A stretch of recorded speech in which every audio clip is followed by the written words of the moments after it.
Ladies and gentlemen, it's time for Fun Science.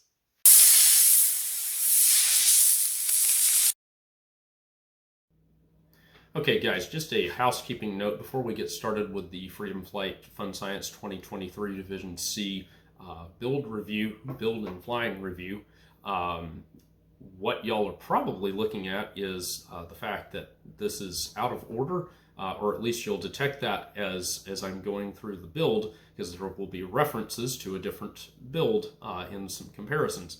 And the reason is that we are delaying the release of the review of the Guru propeller plane 2023 due to some issues we ran into, and hopefully we'll get that all sorted out.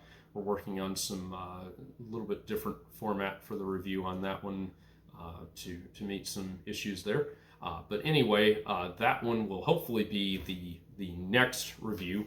If we don't get things resolved in time, then we'll move on to two other builds, because LaserCutPlanes.com has now released their Division C airplane, and RetroRC now has a Division C specific biplane, which is really cool. So anyway, with all of that said, that hopefully that clears up any confusion in the following video, and we will look forward to the rest of this build. All right, guys, this is the review that everybody asks for. This is the Freedom Flight review, Fun Science 2023. So, what do we have in Fun Science 2023? We have nothing.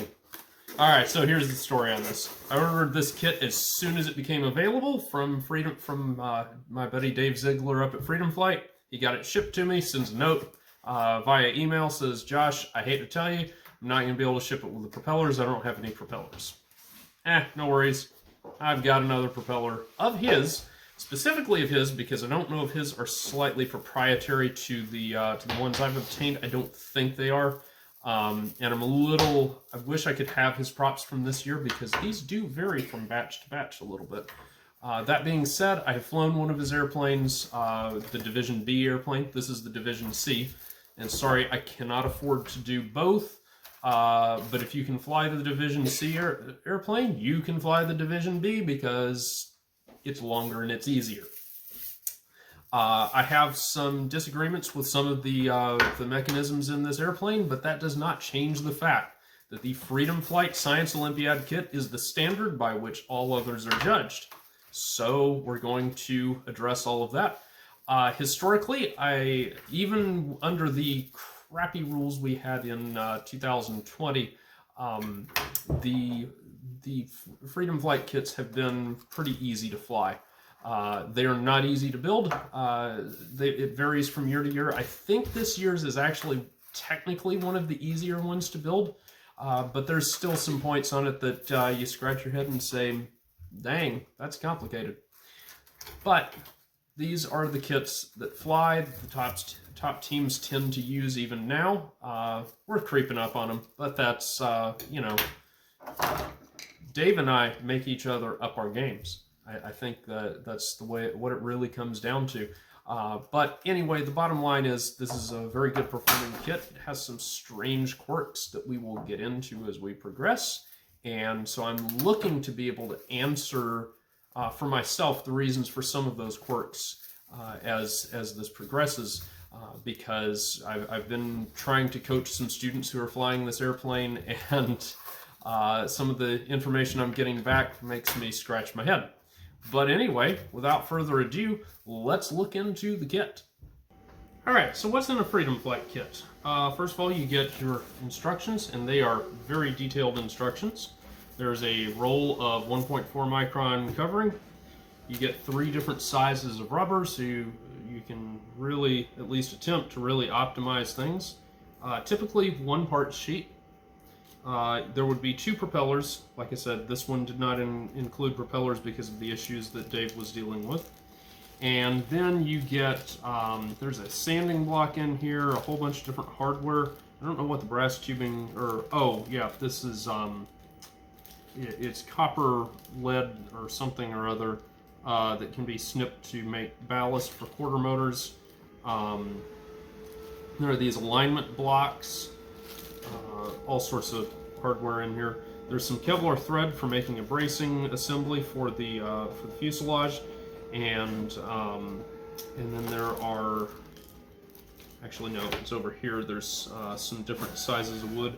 There are some pieces of wood in here to make a covering frame. The motor sticks come pre-slotted with side thrust, and it is a ton of side thrust. That's like, oh dang, that's 4, maybe 5 degrees side thrust. You get a full-size set of plans. I mean, full-size that it's designed to build off of. And the reality is, you could build the airplane off of this. I don't know if the wing twist is mentioned here, but there is wing twist that you're supposed to do. This is the first year that I know of that the trailing edges of the fins and wingtips are made of balsa. It does simplify and speed the construction along a little bit. And then, of course, there's the carbon. I believe there are 2 sizes of carbon. So you've got enough carbon for all your spars, and then you have this 020 carbon for the diagonals on your wing posts.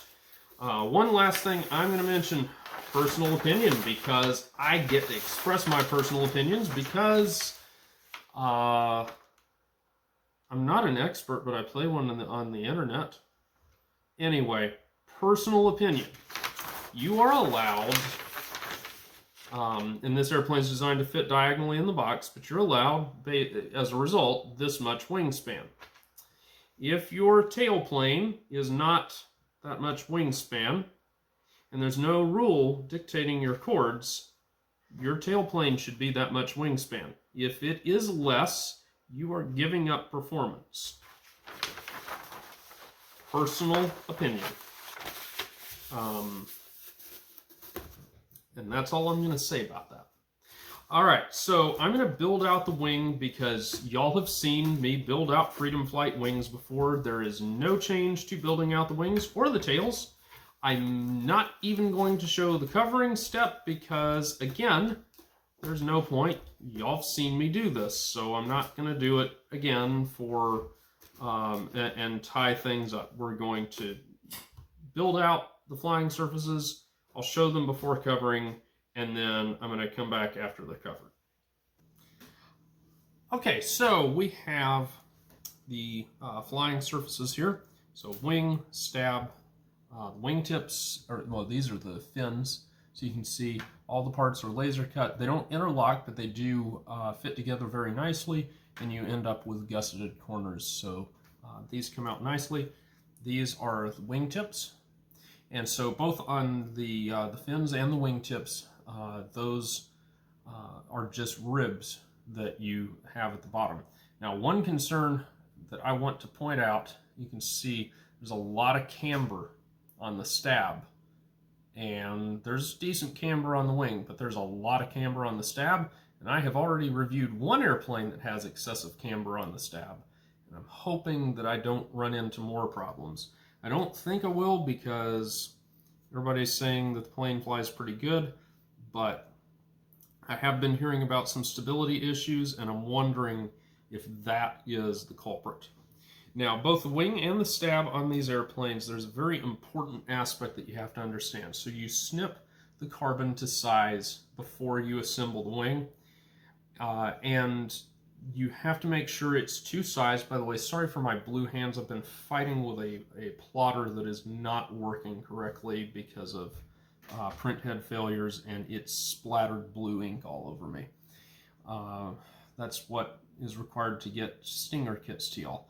But anyway, you have to inset these ribs to make room for your wingtips if you build it per the plans. Now, personally, I don't think that's really necessary, but it does create a fairly strong wingtip with the way that this particular kit is designed. And in the eyes of some, it may be necessary in order to achieve a good lock-in to keep things from breaking off too easily. But the bottom line is that means you have to pay very close attention to the alignment to keep this airplane in spec. And so that's a real gotcha that you've got to pay very close attention to. The other thing is the carbon in this one appears to be fairly straight, but there is a little bit of a bow to it. So pay attention to that. And I'm pointing, 3 fingers back at myself with that because we have issues with carbon warping as well. But just pay attention to that issue. If you follow the instructions for the assembling of the wing onto its mount, you at the very least won't end up with the wing twisted the wrong direction. So the next thing we're going to do, spray it down with 3M77. We'll lay out some covering. I'm not going to show that on camera because we've got umpteen videos on covering airplanes. So we'll come back once that's done. All right, so covering is completed. You see, I did a nice covering job this time. This is the film that's actually included in the kit. I think it's a little thicker, slightly thin, the film I've got. That may just be my imagination. Feels like a good lightweight plastic film. So at this point, I'll show gluing one wingtip on, and I'm not going to show more than that because I just can't be bothered. And you can bond it along its full length. The covering goes on the outside. At least that's the way I've always been taught to do it.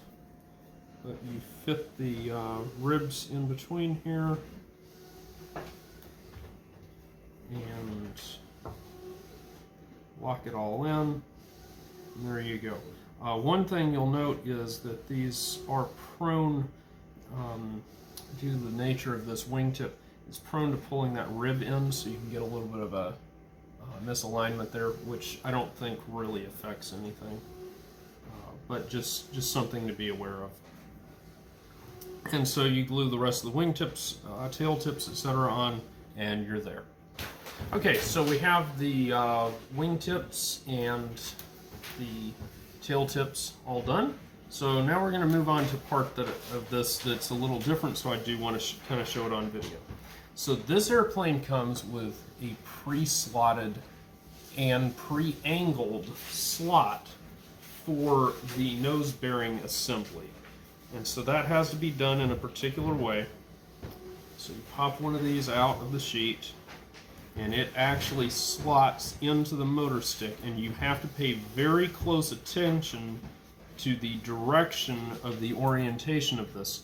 So it needs to angle to the left, for you guys, to the left, as facing down from above. So this would be the top of the motor stick. So that's very important that if you glue this in the opposite direction, you're going to be in trouble. Now, I think it's probably better to actually attach this nose bearing beforehand, and I'll show you why.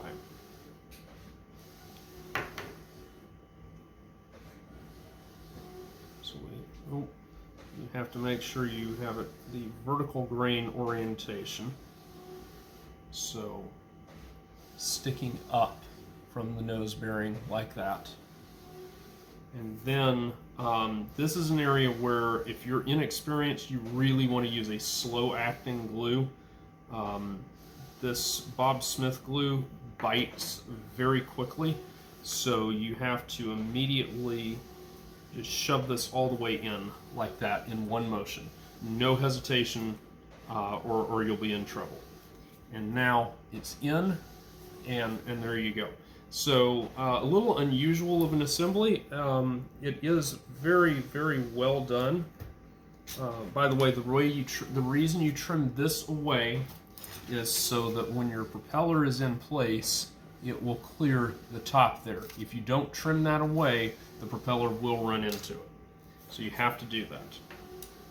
The next thing is that you want to make the rear hook assembly for this airplane, and there is a pattern shown on the plans for how to do that, and you're supplied straight pins with which to execute that shape. Now, some of you are going to have thoughts of various types on the fact that I'm forming this by hand, and well, freehand I should say. And the reason why I am doing that is I have made a lot of these, and so I'm kind of familiar with it. And when I say I've made a lot of these, I've made a lot of these for Freedom Flight kits, and I've made, in general, just a lot of rear hooks for model airplanes. And so I can eyeball a shape and I can make it work pretty well. Now, I'm not sure why you're supplied 2 of these. I think you're probably supposed to use both of them. I am not going to, just because I have not read the instructions on that, and I don't have the energy, whatever you want to call it, to go and figure out how it's actually supposed to be. And the reason why I care so little is very straightforward. It's that this is not going to affect the outcome of the kit. Now, I will say, in previous years, I believe there's been an instruction to put some binding on this. I'm not seeing it this time around, and personally, I think that should still be there. However, the way this kit is set up, there's not clearance for binding up here. And my general response to that is, put the rear hook up here where it belongs. It does not need to be at the back. It should be up forward where it ought to be. Again, that's my rant on the topic. And what's that? You know, that's the way that I believe it should be done. The last thing is that you're supposed to put a bracing post on this airplane, roughly in the middle. I'm gonna go check something real quick. Off by a smidge.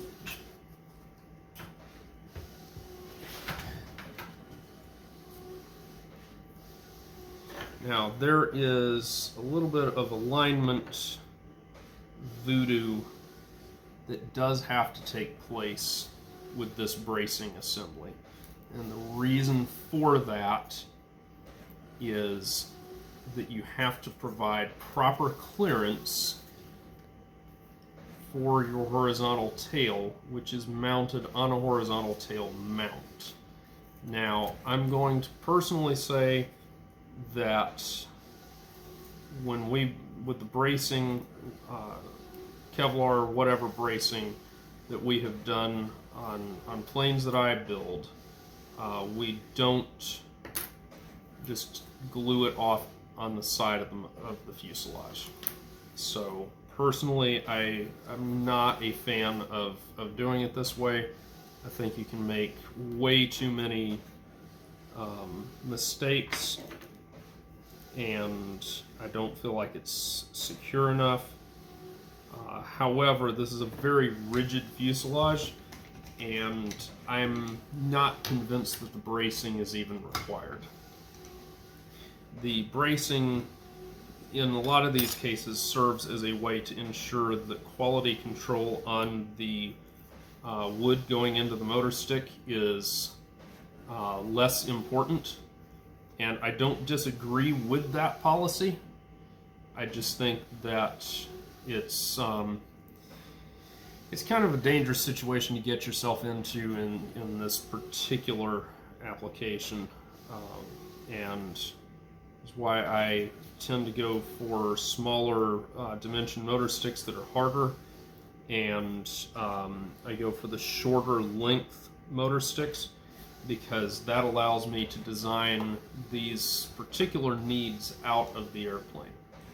Now, again, I am doing this as per plans, but I'm going to tell you now that I've got it on here, what the proper way to put Kevlar bracing, well, you know, wire, flexible, whatever you want to call it, bracing on your motor stick is. And so the correct way to do this would be to run this wire actually over the front of the motor stick and wrap it around the bearing up at the top. At the back, the proper way would be to come over the top and wrap it around the bottom. Now I understand you've got a mount assembly back here, but you need to be able to run all the way back here because now you've got this area that has been discretized from the bracing arrangement, and so what you'll get is all the bending focused back here, and that can be problematic. The other thing is with the bracing off to the side like this, that is going to lead to the motor stick. You see that? I don't know if you can see that. See what it does? Bends automatically to the left.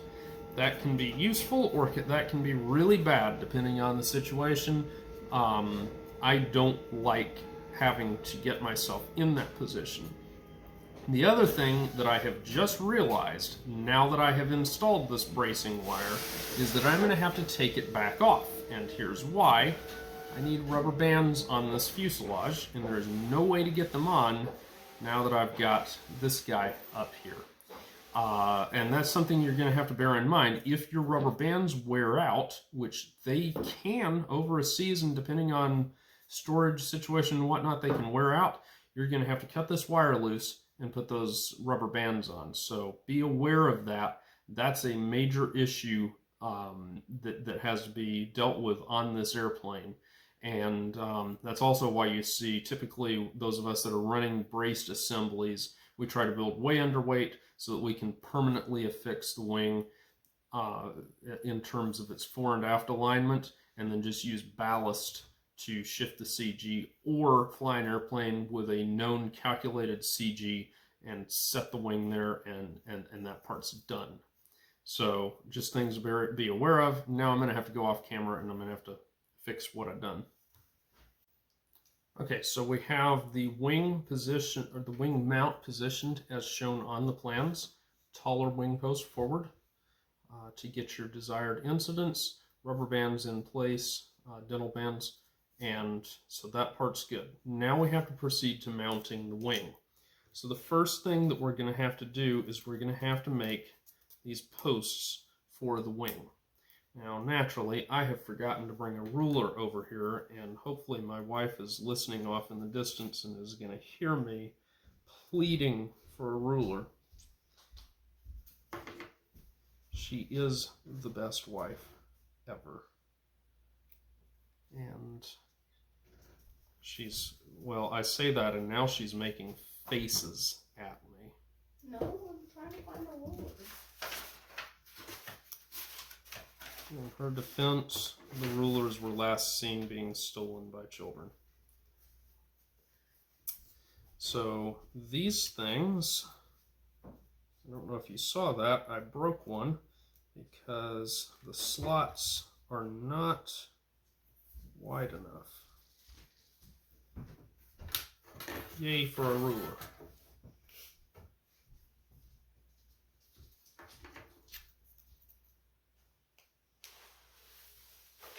Alright, so there we go. So these little things are actually nubs for this piece of straw to stick into. Now I'm going to make sure that I told you correctly, that I read this correctly, because I believe that the description is that these need to be 2 inches long as you assemble them, and they need to be 1.5 inches. Nope.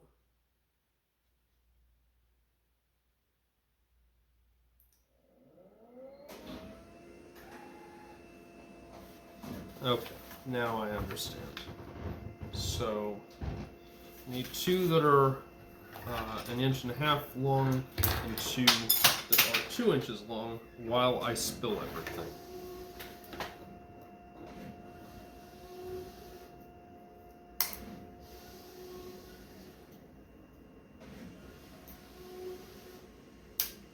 And then you need 2 more that are 1.5 inches long.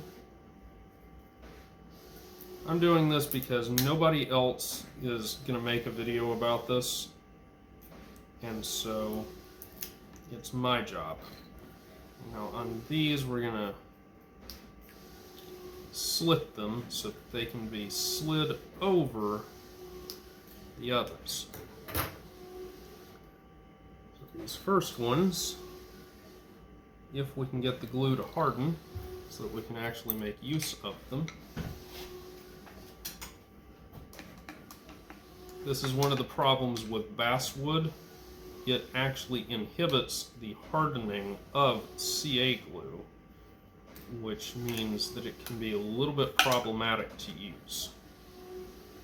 The good thing is, Accelerator will defeat that behavior.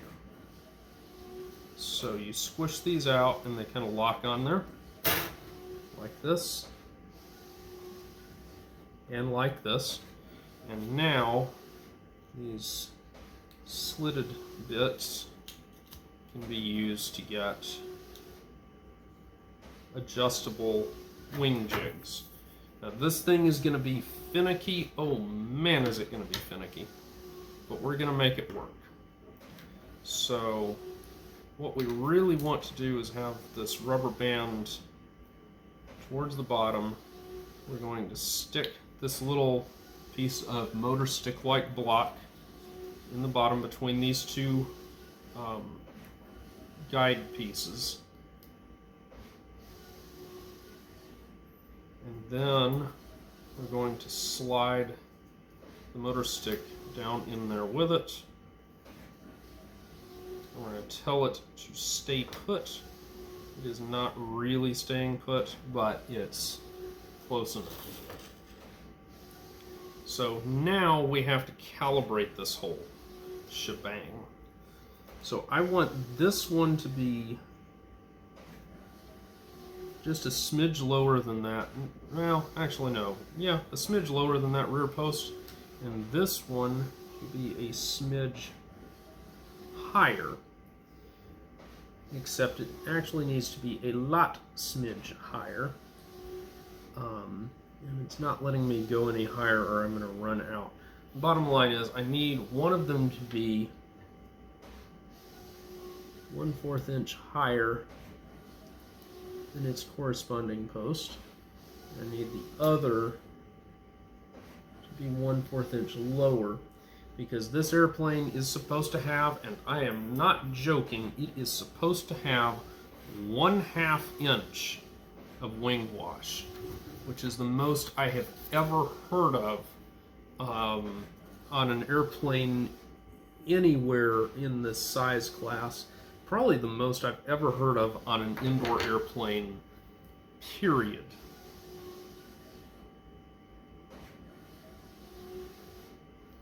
So what we're going to do is we're going to set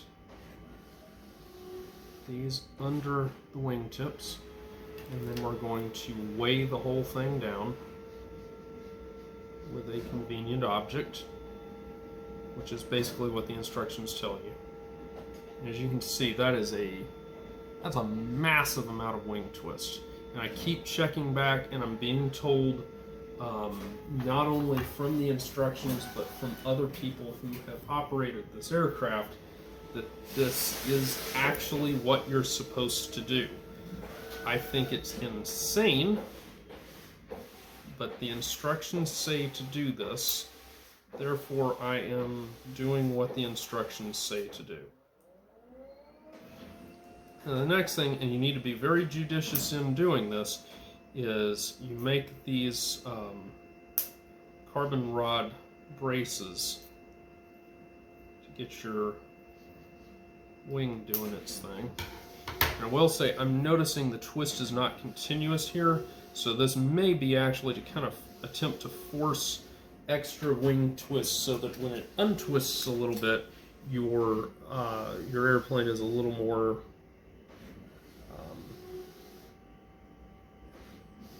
at the actual desired setting. I don't know that that's what's the intent here, but I'm guessing at anything right now, because these numbers are making me nervous.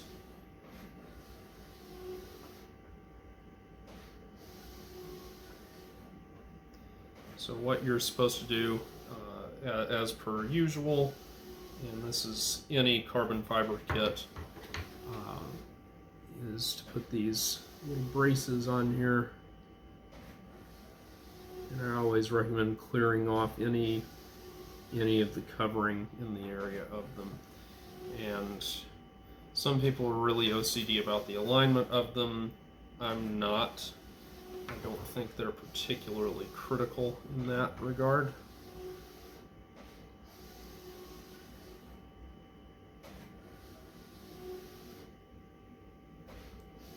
And so that's going to get us, I think, most of what we're after here.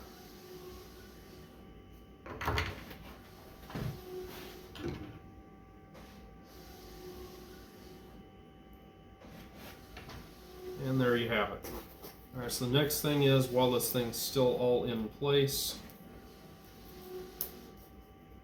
I'm going to do the stab mounting assembly.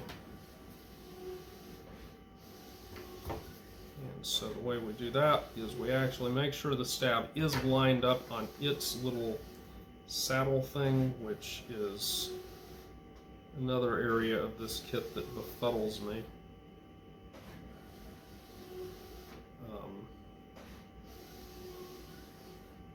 One of the things you have to watch out is if you do this per the instructions, you are at extreme risk, if you're not careful, of exceeding the length restrictions on this airplane. And what you're basically supposed to do is just tack glue this down and basically set it at the front and then offset a little, and maybe give it a little bit of stab tilt, although I don't know if it's going to really need a lot, but there we have it. Now I put only a tiny dab of glue back here because I've had several students tell me that they could not get this thing to work without shimming the back of the tail, and I'll have to check the instructions, but I don't think there's any mention of that in the instructions, and that's my biggest ding with this airplane in terms of the trimming aspects. But construction is there complete. Alright, so just to show you, as is usually the case, we've got our scale zeroed out. We put this airplane on the scale, and it is 6.4 grams, a little over 6.4, which is very, very light. If I put a piece of clay on here that weighs about, I think it was 1.53 grams, I come out to 8.013 grams. So we can put that piece of clay way up front here on the nose of this airplane, and then once we put a motor on, we'll be able to slide that wing forward to achieve that CG of about 2 inches in front of the trailing edge. Alright, so we have a completed Fun Science 2020, with the exception of 2023. We need to cover a wing panel black, and we'll do that before continuing. I have CG'd this airplane per the plans at 2 1/8 inch ahead of the wing trailing edge. I did give this a test glide. I could tell it was nose heavy. I powered it up, and it kind of just assumed this attitude all the way to the floor. We'll do some more testing with that. I don't know if I'm going to get this one to fly in my living room. I'm not liking what I'm seeing, especially with already, I don't know if you can see how much tilt that is at the leading edge there to get a turn going. And you can't go much more, or the length of that trailing tip becomes too much to fit into a box. So we're probably going to end up cracking a rudder and bending it some. It definitely is not showing any tendency to spiral in because, I mean, look at all the wing twists. But anyway, very high quality kit. I think everybody kind of is saying yes, and the sky is also blue. Cool airplane design, a little weird, but there's always something new and interesting in these kits. And so next we'll hopefully show you some flight footage. Alright, so we're gonna do our glide testing of this airplane right now. So I've got the wing set at its default position. We are CG'd on the mark right there so you see the mark. If I can get myself unstuck from the nose, the plane sits level when I balance it at that point. So what we'll do is we'll hold it up high here, and hopefully that'll, actually I'm going to angle you guys down a little bit. That way if it does dive into the floor, we know. So, wow, that's really nose down. All right, since with the glide the way it is, I mean the airplane does look like it's more or less stable, although I'm having bad memories from another airplane that acted that way, although it did glide pretty well from the start. That was a weird thing. But anyway, I wound up some, you know, a little over a full row of knots, because the glide only tells you so much on an indoor airplane. You really need to look at what it's doing under power. So what we're going to do is we're going to launch it from here and see what happens. Okay. All right, so what we saw there is the airplane's not diving in. It's just assuming kind of a wings level angle of attack, or pitch attitude, I should say, which means you end up slightly nose low, and it's just tracking off like that. So for lack of any other adjustment, we're going to do what the instructions do say to do, which is to raise the front wing post a little. And I said raise it 1/16 of an inch at a time, so slightly over 1/16, but that's okay. The instructions kind of indicate some discussion about possibly shimming the stab, but I think there's like a paragraph missing or something because it like jumps. So you could sort of infer that there's a hint that you could shim the stab, but it's hard to really figure out. All right, so anyway, we've added that.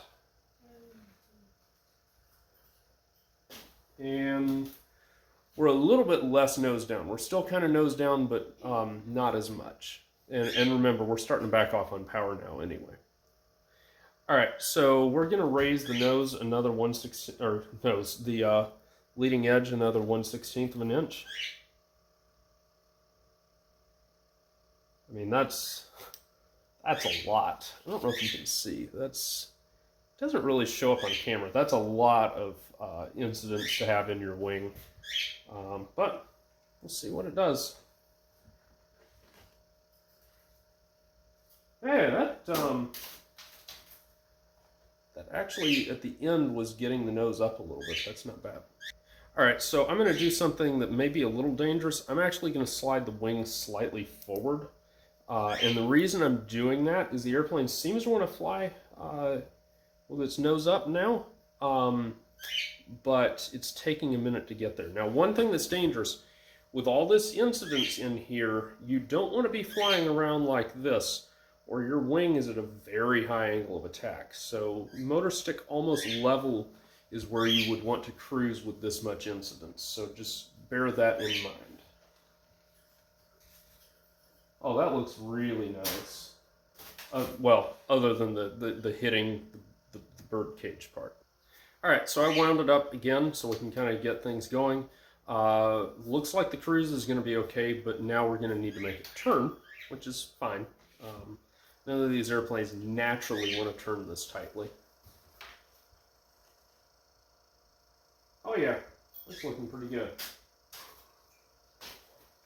So now we'll adjust the turn and should be able to get it going. All right, so to make this airplane turn, we want to keep it within the bounds of the theoretical box. I know this airplane will fit the box, whatever.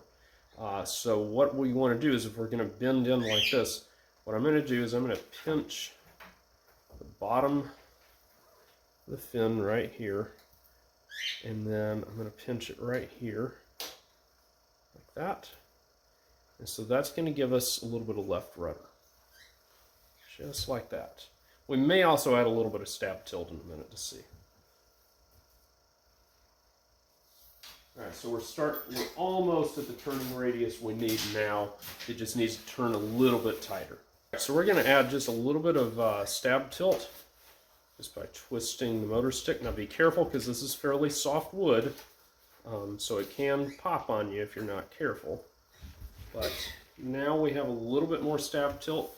I am going to bend this rudder just a smidge more, And that should be enough to get us going around it.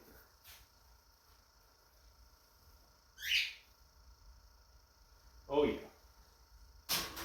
Other than you got to be up high enough to clear the cage. All right, let's see if we can do this now.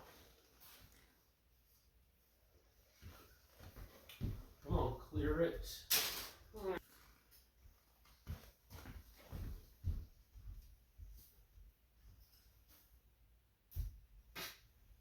I know you don't like turns tight.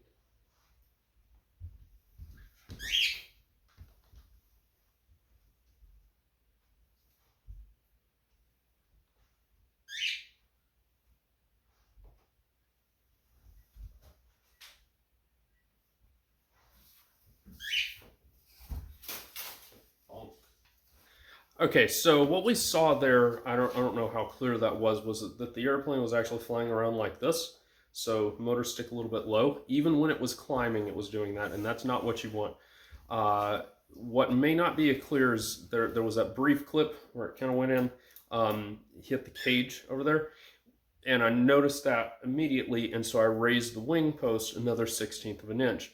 And during that reflight, I saw no change in behavior. That means we have maxed out what we can get from raising the leading edge of the wing. You're done. You're not going to get any more.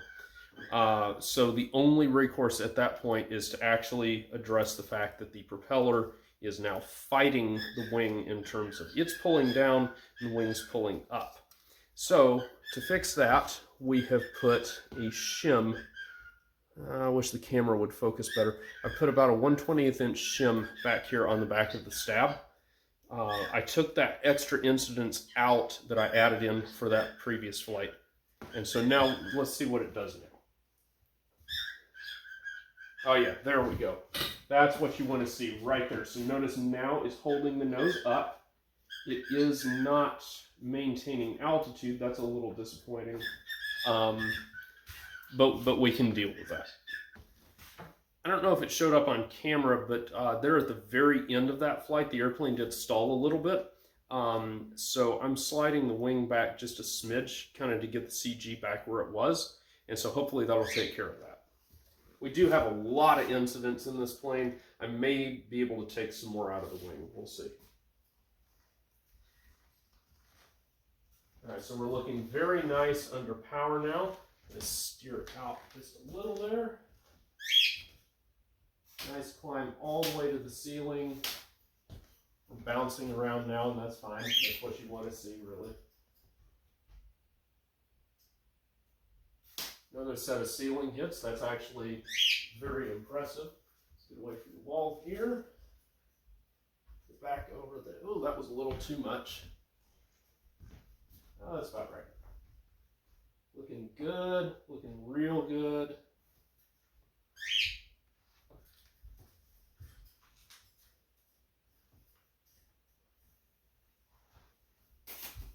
And all right, so that looked very good. We landed with quite a few turns left. So I think this 087, yeah, this is the mid-range rubber. I think it's a little bit on the thick side, or sorry, the thin side for this airplane, because I don't think it should have quite this many turns on the way down. On the other hand, that was a very nice, impressive flight. I think this airplane ought to be able to do over a minute in here. So anyway, fun indoors. Now we'll try to get some outdoor footage.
I appear to have made a mistake.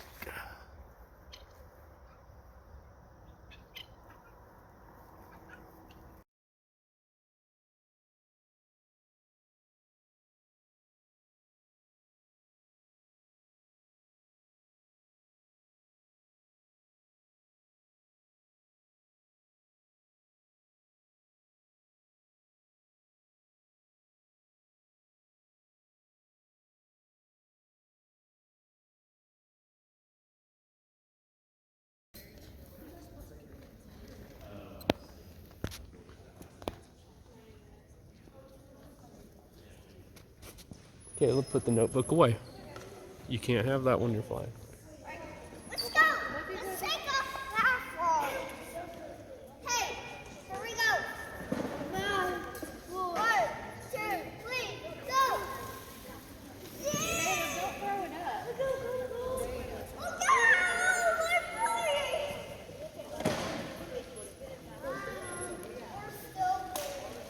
I'm trying to get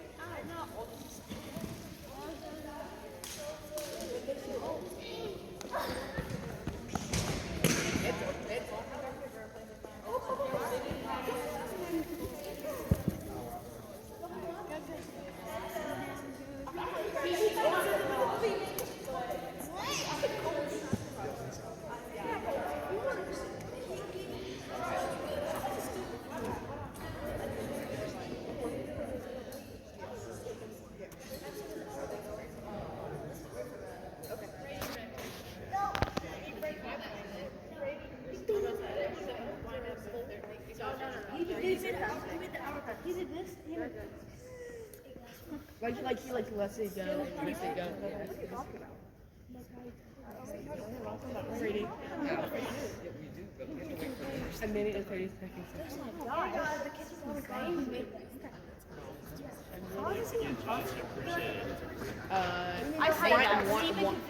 Winding it up. That's how he did it.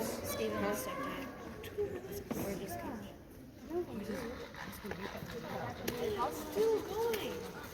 You get 2 turns for wait. The rain? Jesus crazy. 2 minutes. In the air.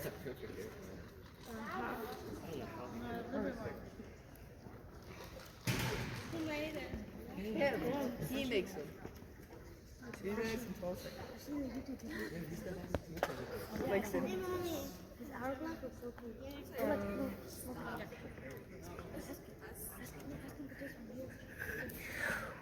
I went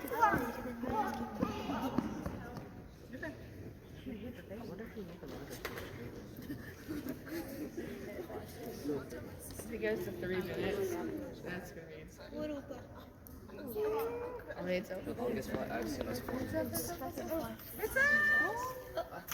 So there's kind of a gotcha with this Freedom Flight airplane, and it's something you have to watch out for. Some people have ordered our boxes to fit the Freedom Flight plane.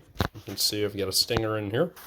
Fits quite nicely. We have a little diagonal mount that we've made available now with the box that makes it sit very nicely. But the issue is this is a pretty much to the limits box. So there's like less than half a centimeter clearance on all sides of this box. So it's very close to the limits. And yet this airplane literally does not fit in it. I'm going to fit it in the other way so you can see that the rack does not affect this.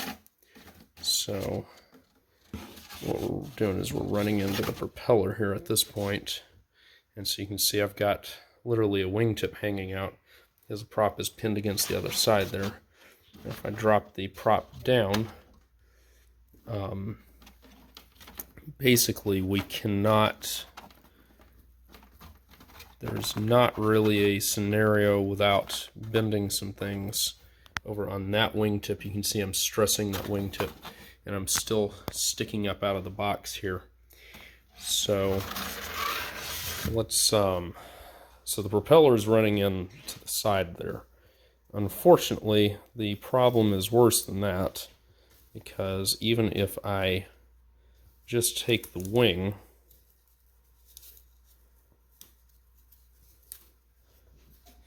what you find is that just resting the wing here, so it's squared off over there, I still have wings sticking up here, and it's just a tiny little bit. So I'm guessing that what you run into is that you need the box to be a little bit taller, and this box is a smidge on the short side. It's not too bad, but it's enough that this airplane does not fit.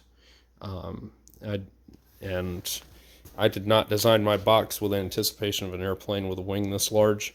Worth considering, if we set the wing here to where it's next to a Stinger, you can see it's a little bigger span and a little bigger chord.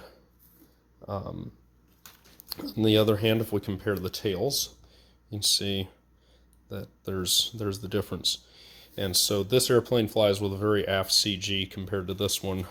So we've got this airplane, mind you, with the rubber motor removed.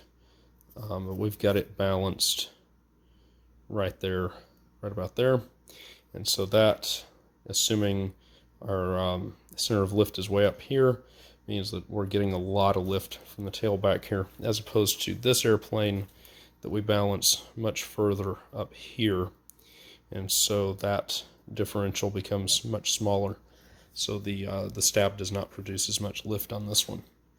But anyway, the bottom line is, in order to make use of your Freedom Flight airplane in competition, you will have to build the box exactly to the kit specifications. And so this airplane is locked into the box that it's designed around. So you will not be able to get a commercial option, and that includes the the commercial cardboard boxes. You have to build the box exactly to this airplane.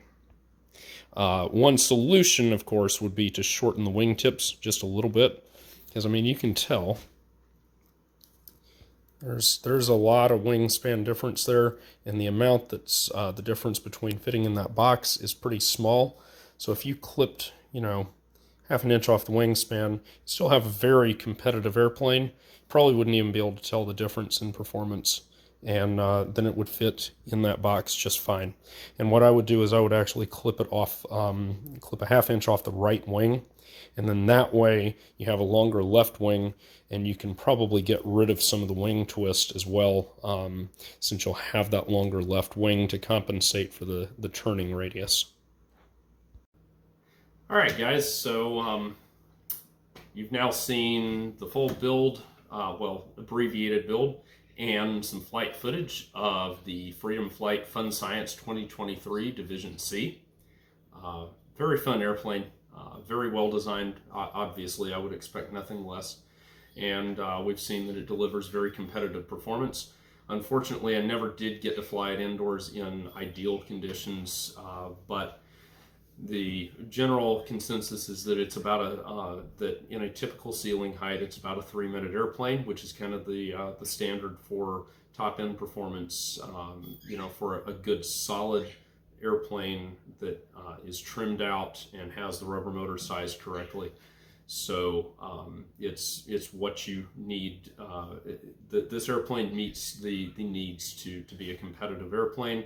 I suspect we'll see quite a few of these at the Nationals.